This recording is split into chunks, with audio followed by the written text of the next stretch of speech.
That school-issued laptop? It's watching you. And we have the proof.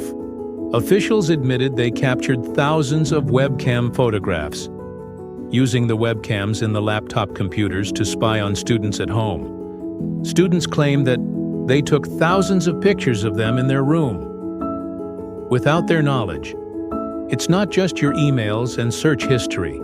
In one of the most infamous cases, a school district secretly turned on webcams to snap around 66,000 photos of students inside their own homes. And that wasn't a one-time thing. Today, the surveillance has just changed its costume. It's silent, it's run by AI, and it's in thousands of schools. So today, we're pulling back the curtain on the software that makes this possible, showing you just how deep the monitoring goes, and sharing the evidence they really don't want you to see. For millions of students, a school laptop is a lifeline. It's for homework, research, and talking to teachers. But for some school districts, it's also a Trojan horse, a surveillance device that you carry right into your own home, completely legally. The most notorious example went down in the Lower Merion School District in Pennsylvania. Back in 2010, they handed out MacBooks to high schoolers, including a sophomore named Blake Robbins. One day, Blake gets called into the assistant principal's office and is accused of improper behavior. The proof? A photo secretly taken by his laptop's webcam while he was in his own bedroom. Blake's family was, understandably, horrified and filed a federal lawsuit. What came out next was staggering. School officials admitted they could remotely activate the webcams. Their excuse was that it was a security feature to find lost or stolen laptops. But the investigation revealed the district had captured roughly 66,000 webcam images and screenshots from student laptops. Photos of kids in their bedrooms. Photos of them sleeping. The district ended up settling the lawsuit for $10,000, but the case, dubbed Webcam Gate, ripped the lid off a terrifying reality. The tools schools use for education can easily become tools for spying. And while that scandal was years ago, don't think for a second the threat is gone. It's just gotten a whole lot smarter. Forget about manually turning on a webcam. Today's student surveillance is automated, constant, and powered by AI. It's a booming $3 billion industry. Companies like GoGuardian, Gaggle, and Securely are now standard issue in K-12 schools. And this isn't your old-school web filter that just blocks a few sites. This is monitoring software that tracks nearly every move a student makes on their device. It logs every website visited, every document written, every email and chat message sent, and even the ones you type out but then delete. GoGuardian, which is used to monitor about 27 million students, lets teachers watch all their students' screens in real time. Gaggle uses AI to scan everything in a student's Google Drive and Microsoft 365, flagging keywords it thinks are a problem.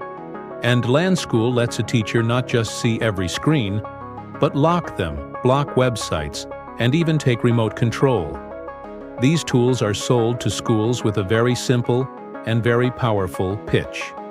If you ask a school or a company like Gaggle why they do this, you'll get a pretty compelling answer: to protect students. Gaggle's CEO has even said that not monitoring kids online is like leaving them on a digital playground without fences or recess monitors. They argue these tools are critical for stopping school shootings, self-harm, and cyberbullying. And they have success stories to back it up. A school counselor in Delaware got a GoGuardian alert after a kid searched "how to die," which led to an immediate wellness check. Another student in Washington, who was in a potential trafficking situation, used Gaggle to send a message to staff, knowing they would see it and step in. The argument is that in our modern world, this constant monitoring is a necessary evil, a small price to pay for a child's safety. The companies don't call it surveillance. They call it a digital safety net, helping overwhelmed teachers spot warning signs they might otherwise miss. The problem? That safety net has some huge holes, and it often ends up trapping the wrong people. This is where the debate gets really heated. Is this a reasonable safety measure? Or is it a massive invasion of privacy? If you're finding this useful, do me a favor and hit that subscribe button, because the reality of this surveillance, and who it really hurts, is a lot darker than the shiny brochures let on. For a lot of students, the feeling isn't safety, it's anxiety. It's the creepy, constant sense of being watched. One national survey found that nearly a third of students feel like they're always being watched because of this tech. It kills the trust between students and teachers, turning educators into de facto spies. This creates a chilling effect, a term privacy experts use. Students get scared to research totally legitimate but sensitive topics. Think about it.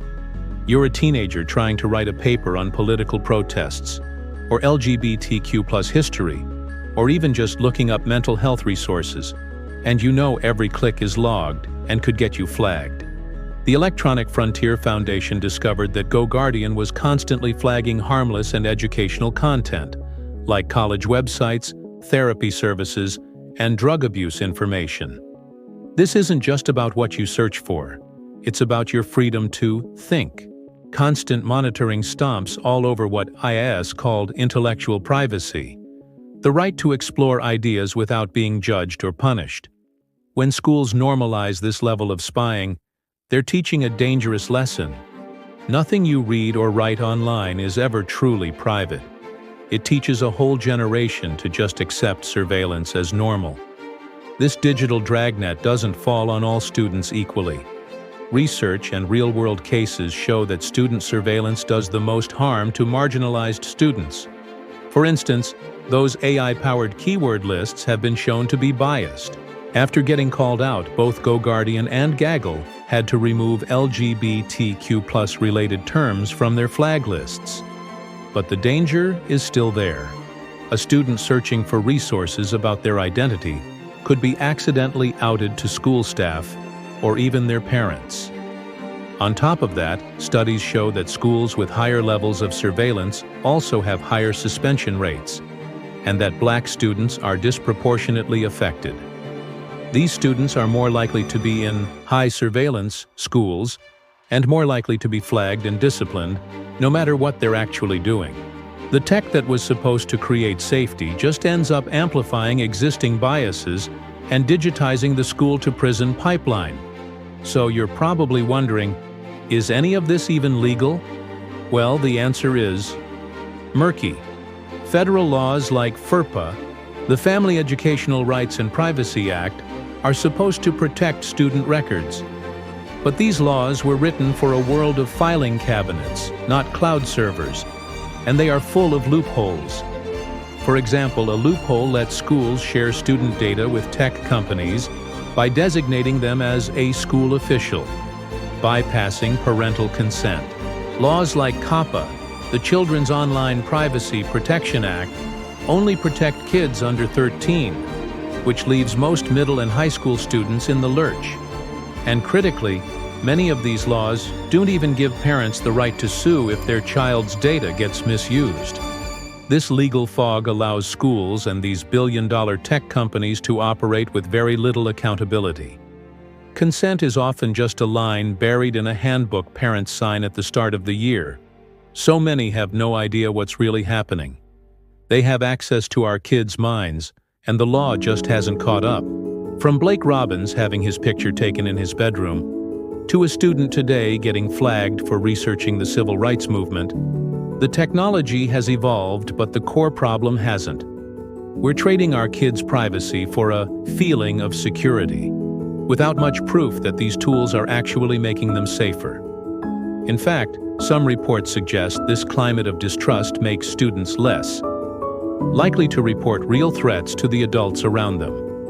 So the question we have to ask ourselves is, where is the line? At what point does protecting students turn into policing their thoughts? When does the digital classroom become a digital prison? There are no easy answers, but the first step is knowing this is happening. So what do you think?